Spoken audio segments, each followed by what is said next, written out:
할렐루야. 하나님의 은혜를 찬양합니다. 우리가 이렇게 모일 수 있는 게 얼마나 감사한지, 지금 이 시대에 우리가 영광 돌릴 수 있는 게 참 감사하다 생각이 됩니다. 제가 지난주에 안산을 갔다 온 얘기를 금요 기도회 때도 했고, 또 제가 이제 그 칼럼에도 글을 썼는데 좀 씁쓸하고 안타까운 그런 한 주간이었습니다. 교회가 어떨 때는 목사님들이 뭐 사명도 있고 있으시겠지만 어떤 부분에서는 먹고 살기 위한 부분으로 전락되어 있는 것들이 너무 안타깝고, 결국은 의식주 문제가 해결되지 못하는 부분들 때문에 이런 방법 저런 방법들을 쓰고 있는 것들이 참 안타까웠습니다. 교회는 교회다워야 되는데 그러지 못하는 부분들이 참 많이 저를 좀 씁쓸하게 하는 시간이었습니다. 교회는 올바른 지도자를 세워나가는 그런 곳이 교회입니다. 그래서 교회는 부흥하려고 하면 안 돼요. 교회 부흥이 목적이 아니고 사람을 찾아 사람을 세우는 게 교회가 해야 될 중요한 일입니다. 그래서 우리는 자꾸 사람을 만나고 그 사람을 찾고 그 사람을 세워나가는 일에 집중해야 될 줄로 믿습니다. 그럴 때 하나님께서 우리 교회에 역사하셔서 또 다른 일들을 감당할 수 있는 사명들을 맡기시지 않겠나 싶습니다. 그래서 교회의 역할은 빛과 소금의 역할입니다. 각 분야에 여러분이 지도자로 들어가셔서 또 여러분 분야에서 지도자로 지도자를 세워나가는 그런 일을 해야 됩니다. 그러기 위해서 서론 인생을 살아가는 거예요. 서론 인생이 뭐냐 그러면 무조건 수용하는 건 아니지만 믿는 자이기 때문에 수용하고 받아들이고 넘어서는 거예요. 그러니까 옛날에도요, 제가 교회를 다닐 때 중학교 고등학교 때도 야, 예수 믿는데 왜 그래? 이런 얘기를 참 많이 들었어요. 내가 속으로 아니 왜 쟤하고 내하고에서 예수 믿는 게 들어가냐? 근데 꼭 예수 믿는 사람들은 이 꼬리표 같은 딱지, 뭐 주홍 글씨 같은 게 꼭 새겨져요. 근데 나중에 알고 보니까 사단의 전략이지만 하나님은 그런 모든 환경 속에서 우리가 하나님을 보고 넘어서기를 원하는 부분들이 있는 걸 봤어요. 하나님은 뭘 원하시냐면 우리가 육신적인 것 때문에 영적인 것을 빼앗기기를 원치 않은 겁니다. 오히려 영적인 걸 위해서 육신적인 것을 양보하라는 것을 제가 보게 된 거예요. 그 서론 인생을 넘어야, 사랑을 실천하고 넘어서야 진정으로 본론 인생인 제자를 세울 수 있어요. 사람을 전도하면서, 전도하는 게 방향이 아니라 전도하면서 누구를 찾습니까? 제자를 찾아 세우는 거예요. 그 제자를 찾아 세우고 나면 어떤 일이 벌어지느냐 하면 복음화가 일어나요. 그게 결론이에요. 그러니까 하나님은 복음화를 이루려고 하는 거예요. 우리 지난주에 그런 얘기 했잖아요. 사무엘이 기랏 여아림에 뭐가 있습니까? 언약궤가 있었어요. 20년 동안 얼마나 사역했냐니까 전 백성이 뭐를 사모한다고요? 여호와를 사모하는 거예요. 그것은 사역을 뛰어다니는데 한계가 있잖아요. 뭐를 세웠겠습니까? 일꾼들을 세우고 제자들을 세웠다는 거예요. 보이지 않지만. 그래서 서론을 넘어서 본론을 지나면 그 현장이 예수 믿는 사람으로 바뀌게 되어 있다는 거예요. 있습니까? 그래서 여러분, 교회는 그 일을 하는 거예요. 그게 교회의 역할이고 사명입니다. 그래서 우리는 후대에 집중하는 겁니다. 우리는 후대를 세우는 일에 집중하는 겁니다. 여러분 참빛교회 와서 편하려고 하지 마세요. 예배 드리는데 난 좀 은혜 받고 편하려고 하시면 그때부터 여러분 속습니다. 불편하셔야 돼요. 이해가 되십니까? 그 말은 힘들어라 이 말이 아니라 조금 우리 후대들을 위해서 많이 양보해도 된다는 겁니다. 그래도 하나님은 우리에게 은혜를 많이 주십니다. 우리 이쁜이가 얼마나 지금 떠듭니까? 지금 그렇죠? 그런데 여러분 전혀 방해 없어야 돼요. 쟤는 제 인생을 살아가는 거고 우리는 뭐합니까? 저런 후대들을 키워야 되기 때문에 저런 아이들이 몇 명 떠든다 하더라도 우리는 뭐요? 예배 드리는 데 집중하고 은혜 받는 데 집중할 거라는 겁니다. 믿습니까?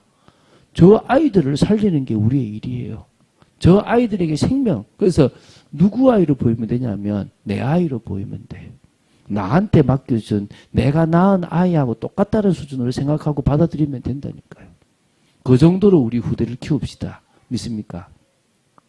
제가 그런 얘기를 우리 아들하고 했어요. 우리 아들하고 밥을 먹고 좀 진지한 얘기를 좀 했었는데 그러면서 그런 얘기 했습니다. 야, 너는 아빠 덕을 많이 본다.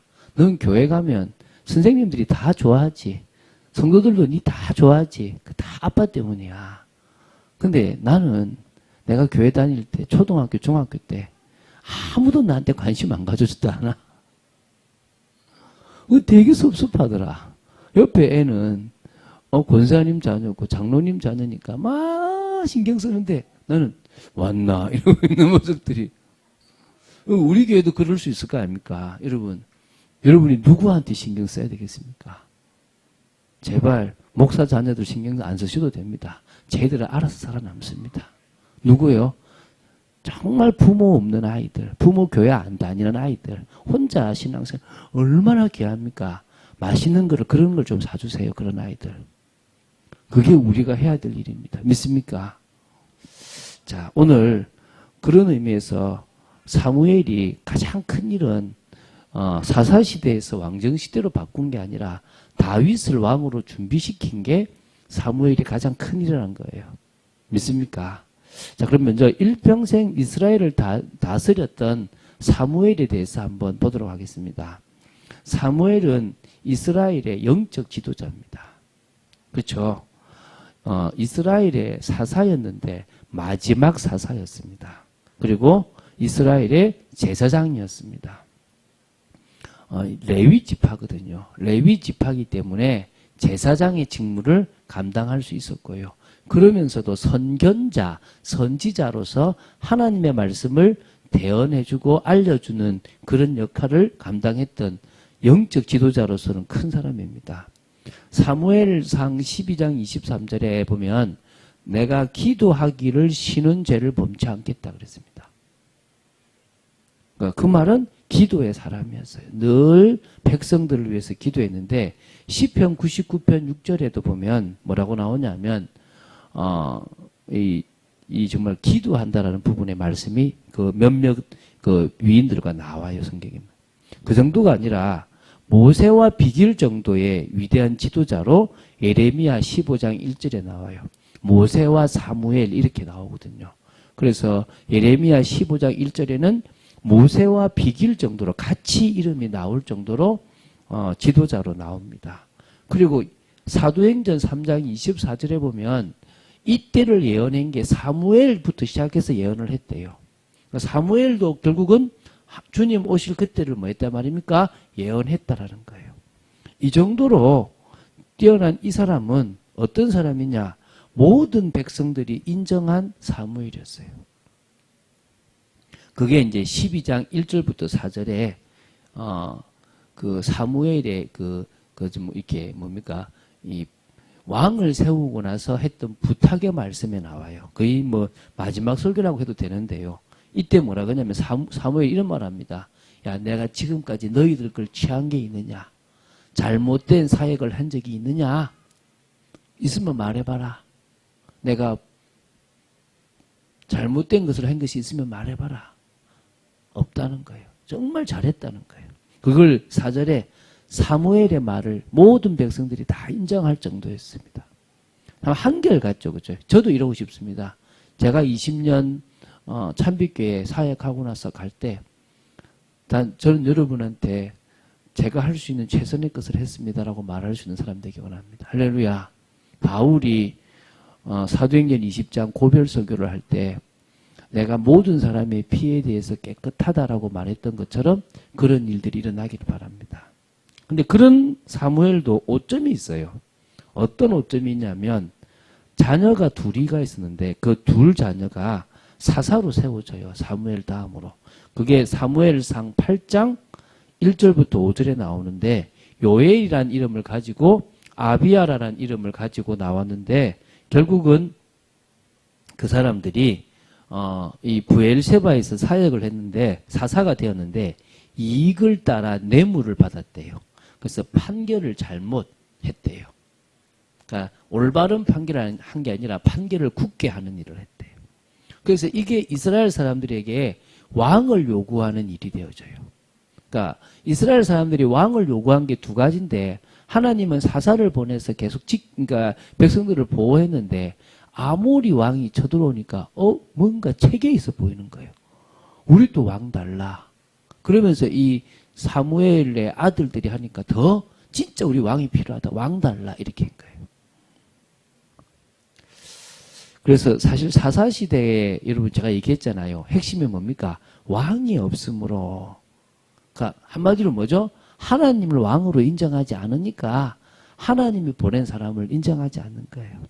자, 그래서 이스라엘의 왕정시대를 열었던 사람이 사무엘인데 그 왕정시대는 두 명의 왕을 사무엘이 세우는데 사실은 다윗을 진정한 하나님이 기뻐하시는 왕으로 준비시켰던 사람이 사무엘이라고 보시면 됩니다. 자, 그래서 이제 먼저 왕을 달라고 하니까 왕이 어떻는지 그 왕이 잘못하면 어떻게 되는지를 보여주시려고 했는지 사울이라는 사람을 이스라엘의 초대 왕으로 세워요. 그게 사무엘상 9장부터 11장까지예요. 근데 제가 참 이 부분을 보면서 의아스러웠던 게 뭐냐면 자, 이 아버지가 기스예요. 기스라는 아버지가 암나귀 한 마리를 잃어요. 그래서 이제 사울 보고 야 가서 암나귀 찾아와. 그러니까 사울은 참고로 키가 다른 보통 우리나라 사람들의 키가 175잖아요, 지금 그죠? 거기보다 머리가 하나 더 있어요. 그러니까 거의 한 2m 정도 된다고 보시면 되겠죠. 한 1m 90 뭐 이 정도 된다고 보시면 돼요. 꽤 키가 크죠, 그죠? 자, 그런데 이 사울 왕이 그렇게 멋있게 있는데 암나귀가 귀하니까 막 찾으러 가는데요. 그러다가 종이 이 지역에 선견자가 있습니다라고 하는데 몰라요. 사무엘을 만나는데도 몰라요. 그 제가 느끼는 게 20년 가까이를 사무엘이 사역을 하고 미스바 운동을 했는데도 몰라요. 그러면 제 생각에 사울은 어디 오지 않았다? 미스바에 안 온 것 같아, 내가 볼 때. 그러니까 뭐요? 모르죠, 몰라. 거기서 사무엘을 봤다면 사무엘을 그걸 알아봐야 되잖아요. 모르는 거예요. 여기 선견자가 있습니까? 사무엘 만나고도 내가 가는 길 따라가자 이렇게 데리고 가는 거 사무엘.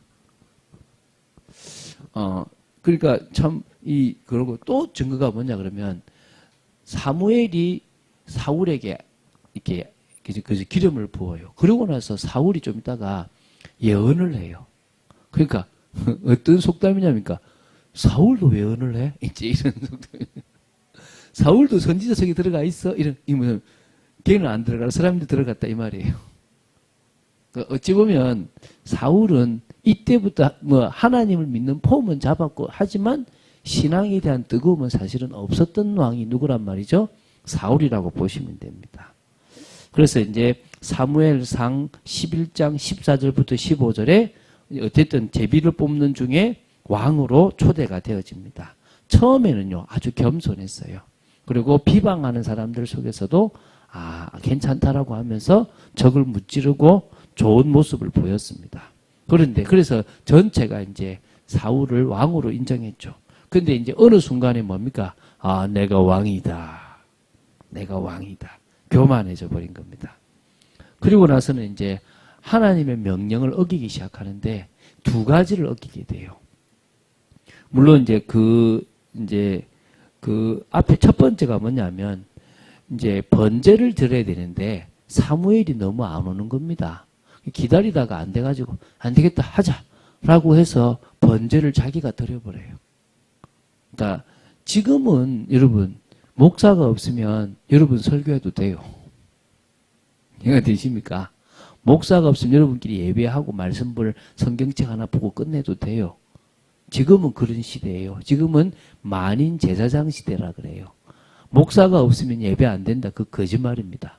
알겠죠? 그런데 그 시대에는 레위인 제사장이 아니면 제사를 드리면 안 돼요.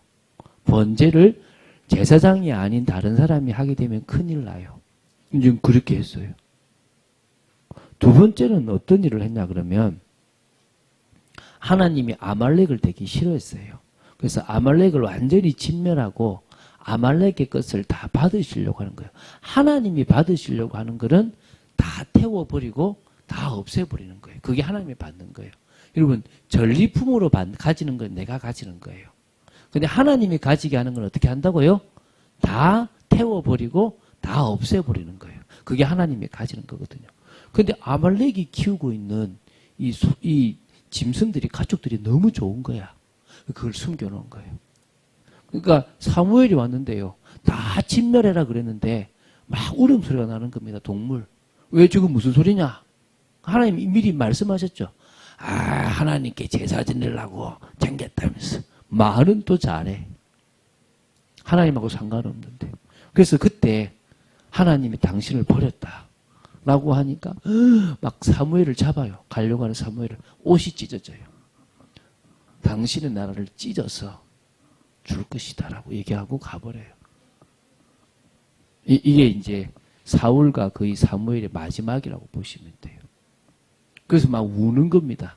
울고 있는 그런 이제 사무엘에게 나중에 하는데 그거 사이에 이제 두 번째 요까지가 제가 이제 사울을 다 본 거고요.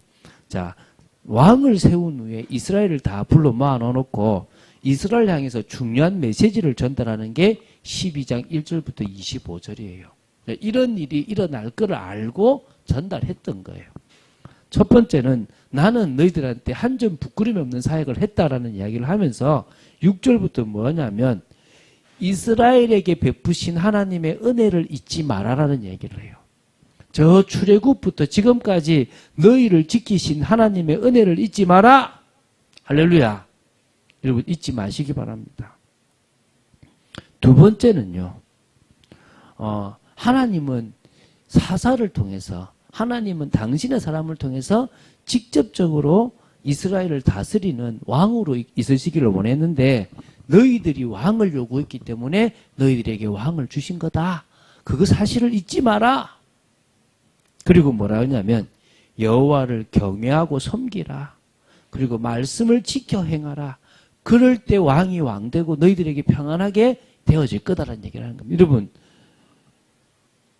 사람들은요, 돈을 벌려면 열심히 일을 하려고 그래요. 근데 성경은 뭐라 그러냐면 돈 벌고 싶냐? 여호와를 경외하고 섬기고 말씀을 지켜 행하라 그래요. 이 말이 이해가 되십니까? 여러분, 적으로부터 보호함 받고 싶습니까? 군사력으로 힘을 키워야 되는 것이 아니라 여호와를 경외하고 섬기고 말씀을 지켜 행하는 거예요. 이게 하나님이 원하시는 겁니다. 할렐루야. 지금 제가 무슨 얘기를 하고 있습니까? 지금 이 시대도 마찬가지예요. 정말 여러분 참응답 받고 싶습니까? 하나님을 먼저 바라보시고 하나님의 통치 속으로 들어가세요. 여러분, 제가 다음에 좀 있으면 나올 건데 얼마나 하나님이 직접 통치를 원하시냐 그러면요. 사무엘에게 이런 얘기를 합니다. 야, 가라. 베들레헴의 집에 가서 이새의 아들 중에서 내가 한 사람을 택하겠다 이 얘기를 해요.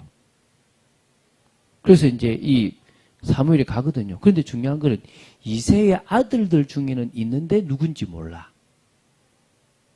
왜? 이유가 뭐라고요? 하나님은 직접 하시길 원하는 거예요. 근데 우리는 뭐요? 다 플랜 받아가지고 내가 하려고 하는 거야. 하나님의 방법을 이해하세요? 하나님은 어떻게 하길 원하신다고요? 저 일하라 원하라 그러면은 저 일하러 가서 또 그럼 내가 뭐 할까요? 이걸 하나님이 원하시는 거예요. 그런데 우리는 뭐죠? 그냥 거기서 마스터 플랜 다 주고 나서 뭐요? 하나님은 먹고 내가 하기를 원하는 거예요. 그 사무엘이 또 가서 이제 아들들을 쳐다보니까 엘리압을 봤는데 너무 잘생겼거든. 그래 이제 이렇게 좀 나옵니다. 이렇게 아니다 이렇게 하시면서 직접 역사하시기 원하세요. 하나님은 지금도 여러분 가정에 여러분 개인의 삶에 어떻게 하기 원한다고요? 계속 직접적으로 역사하시기 원하시는 겁니다. 믿으십니까?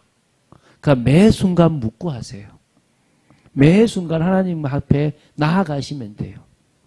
자, 그래서 이제 다윗에게 기름을 부어 왕으로 준비시킵니다. 자, 다윗은요, 준비된 사람이에요. 다윗은 저는요, 제가 왜 아까 사울 왕이 사무엘을 몰랐다는 얘기를 했냐 그러면 사울 왕과 다르게 다윗은 누구를 알았을 거다? 저는 사무엘을 알았다고 생각되고 미스바 자리에 갔다고 생각돼요.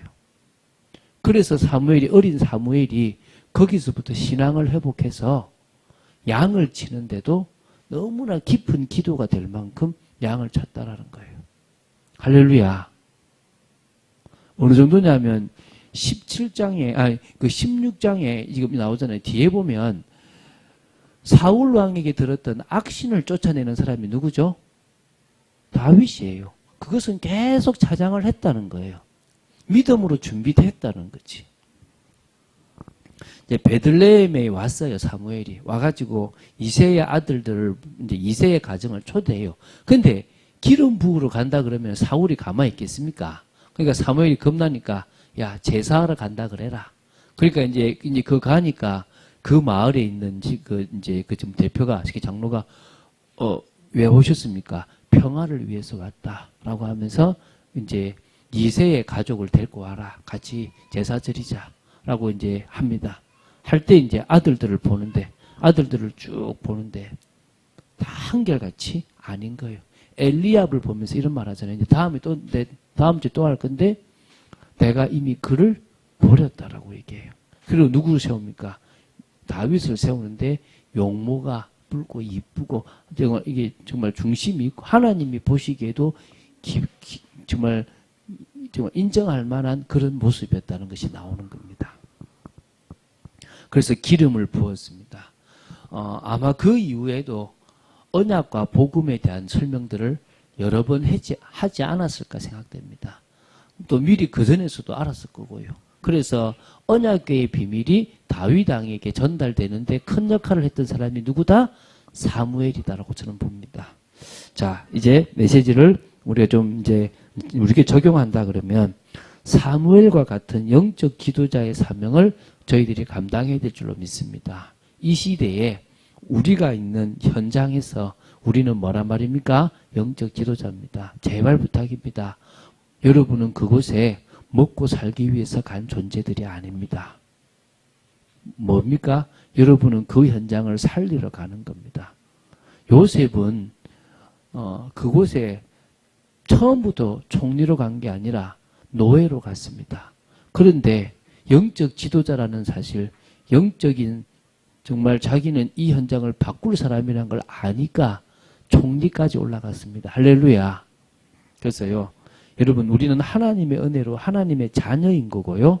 그리스도의 제자라는 정체성을 가진 복된 존재입니다. 이 말은 왜 이 얘기를 먼저 하냐? 여러분을 위해서 살아갈 이유가 있다 없다? 없다라는 거예요. 할렐루야. 여러분 거는 하나님이 다 책임진다는 거예요. 하나님이 자녀의 인생을 책임지는 겁니다. 하나님이 제자의 인생을 책임지시는 겁니다. 믿습니까? 더 이상 그 부분에 하나의 고민도 하실 필요가 없습니다. 그래서 우리는 베드로전서 2장 9절에 택하신 족속이요 거룩한 나라요 백성입니다. 왕같은 제사장이고 그의 기이한 빛에 들어간 아름다운 덕을 선전하기 위하여 선포하기 위해서 택함받은 그런 제사장, 왕, 선지자의 직분을 맡은 그런 존재들입니다. 믿습니까? 여러분 제발 여러분 개인을 위해서 일하지 마십시오. 저는 지금도요 그러잖아요. 저하고 우리 박 목사님은 귀합니다. 왜냐하면 생각해 보세요. 요새 그냥 세상에 나가서 대학 나와서 일하면 200만 원은 기본 남자가 벌잖아요. 근데 우리는 뭐합니까? 우리는 사실은 하나님 앞에 매달 헌금을 귀하게 하고 있는 사람들입니다. 저는 그렇게 믿고 있거든요. 왜? 돈 따라가는 조직들이 아닙니다. 하나님이 원하시는 일을 사명을 감당하려고 가는 존재들입니다. 믿습니까? 여러분도 그런 중심으로 여러분이 현장에 가시면 됩니다. 그러면은 되고요. 또 요한복음 21장 15절부터 18절에 있듯이 어린 양 후대를 세우는 사명입니다. 저희들이 9월부터 후대를 세우려고 하지 않습니까? 할렐루야. 우리의 저 후대들을 키웁시다. 이제 벌써 이제 9월 되면 우리 후대가 몇 명이냐 그러면 후대가 5명입니다. 5명의 후대가 있습니다. 이 5명의 후대를 우리가 키울 겁니다.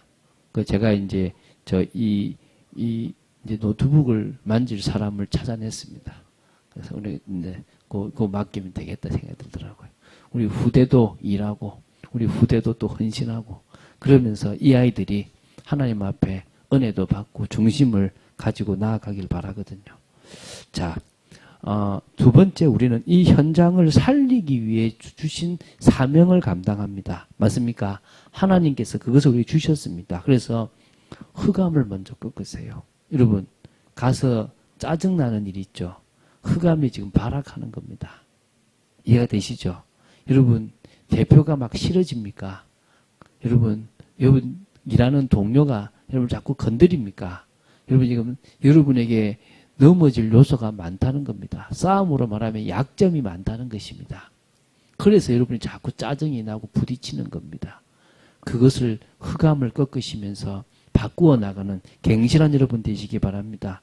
아, 내가 구별된 삶을 살아야 되는데 이 악이 성행하는 곳에 나도 빠져서 그 악에 넘어가고 있구나. 이걸 아시기 바랍니다. 그리고 믿는 자들을 일깨우시기 바랍니다. 주위에 믿음의 사람을 좀 더 잘해주세요. 그래서 그들에게 뭐라냐면 힘을 주세요. 믿음의 말을. 이런 볼 때 복음도 모르네 이러지 마시고 그래서 내가 있다 생각하시고 믿음으로 도와주시기 바랍니다. 그리고 말씀 운동이 일어날 정도로 여러분이 귀한 사역이 진행되어지시기 바랍니다. 그리고 여러분이 있는 현장에 하나님의 뜻을 이루는 영혼 구원, 현장 변화, 물질로 선교하는 이런 일들을 하게 되기 바랍니다. 그래서 하나님의 뜻, 그 뜻을 꼭 이루어 나간 여러분 되시기 바랍니다. 세 번째는요. 여러분과 저는 선교에 동참해야 됩니다. 그리고 언약을 성취하는 삶을 살아가는 겁니다. 마태복음 24장 14절에 천국 복음이 모든 민족에게 증거된 이후에야 뭐가 온다 그랬습니까? 끝이 온다 그랬습니다. 믿으십니까? 그때서야 진정으로 끝이 올 거라 그랬습니다. 그 말씀은 반드시 성취될 거니까 우리는 땅 끝까지 모든 민족을 제자 삼는 사도행전 1장 8절, 마태복음 28장 18절부터 20절의 사명을 감당하면 됩니다. 그래서 이렇게 하시면 돼요. 개인이 할 수 있는 선교를 하세요. 이게 무슨 말이냐면 여러분이 개인적으로 선교사님을 한번 알아서 물질을 돕든지 좀 헌신을 하든지 한국에 올 때마다 집을 제공하든지 아니면 차를 제공하든지 뭐 이런 여러분 나름대로 아는 선교사님을 개인적으로 도울 수 있다. 그건 참 감사한 일입니다. 두 번째는요. 가정이 할 수 있는 것도 되죠. 그건 아까 지금 만약에 예를 들면 집을 제공한다 그러면 온 가족이 같이 그래서 어떤 전도사님 장로님 가정은요. 어떻게 하냐 그러면 피자를 가지고 온 가족이 이제 식사를 할 게 있으면 3번 할 거 1번만 하는 거예요. 2번의 돈을 그만큼의 돈을 이제 모으는 거예요. 그래서 선교 대회가 있을 때 그 돈을 가지고 선교사님들을 후원하는데 한 가정은 기본 선교가 되고 한 2가정을 도울 수 있대요. 그렇게 1년 동안에 자기들이 외식하는 거 있으면 보통 한 10만 원 정도 하잖아요. 이렇게 한 5만 원 넣고 싶으면 그럼 그 돈을 이제 넣는 겁니다. 자 개인도 모으고 이래가지고 그렇게 모으니까 가정이 선교사님 한 분을 선교대회에 초청할 수 있는 축복도 누리더라는 겁니다. 참 귀한 일이죠. 그 다음에 여러분 봉사팀이 앞으로 이런 봉사선교팀에 들어갈 거잖아요. 여러분 봉사선교팀이 누릴 선교도 있습니다. 이것도 참 중요한 거잖아요. 그죠? 이 선교팀이 해야 될 선교가 있습니다. 그러면 예를 들면 방송팀이면 방송으로 섬기면 되고 문서 선교팀이면 문서로 섬기면 되고 여러분 각자 기도 선교팀이면 기도로 섬기면 되는 거예요. 그리고 이제 더 나아가서 교회 차원의 일을 하는 겁니다. 이것은 목사와 같이 전 성도가 같이 하나가 되어져서 하모니를 이루는 선교도 해야 되지 않겠습니까? 믿습니까?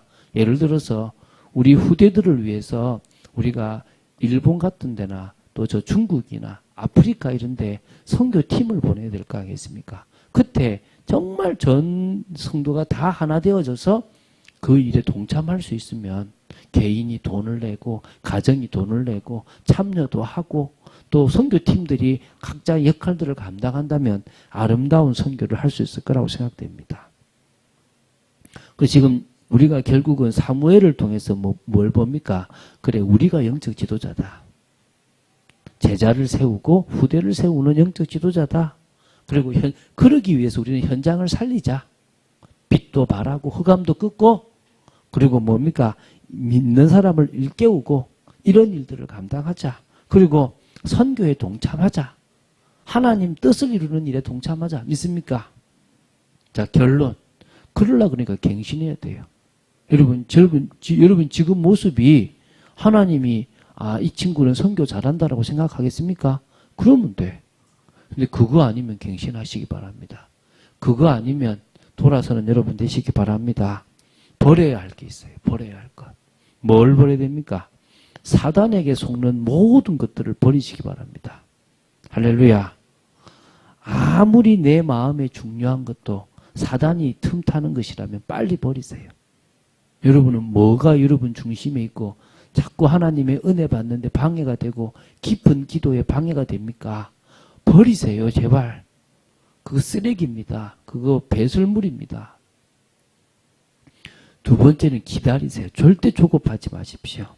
말씀과 기도에 집중하면서 기다리세요. 그냥 기다리면 안 되고 꼭 말씀과 기도에 집중하고 있으면 하나님의 때 시간표를 보내줍니다. 증거의 때가 올 겁니다. 그때까지 기다리면서 은혜 받고 준비하세요. 그리고 이제 뭡니까? 도전하세요. 여러분, 많은 사람들이요, 허상을 실상처럼 생각하고 도전합니다. 그래서 실패합니다. 우리는 말씀 속에서 하나님의 분명한 계획, 그 실상을 보고 도전하셔야 되고요. 무능을 깨부리시기 바랍니다. 무기력을 깨부리시고 올무를 깨부리시기 바랍니다. 하나님의 계획을 향해서 도전하시기 바랍니다. 그게 지금 우리가 할 일입니다. 믿으십니까? 하나님은 우리가 이 일 하기를 정말 사실적으로 원하십니다. 그런 축복을 누리는 여러분 되시기를 주 예수 그리스도 이름으로 축원드립니다. 이 시간 합심으로 정말 기도하기 전에 제가 기도하겠습니다. 주는 그리스도시요 살아계신 하나님의 아들이심을 고백합니다. 말씀 따라가는 비밀 있기를 간절히 소원합니다. 믿음으로 서 있기를 원합니다. 오늘 이 말씀을 통하여 하나님이 주시는 은혜를 받고 영적 지도자로서는 저희들 되도록 지켜주시옵소서. 하나님 정말 서론의 인생을 넘어 본론과 결론의 인생을 향해 가는 저희들 되도록 지켜주시옵소서. 주 예수 그리스도 이름으로 기도드립니다. 아멘.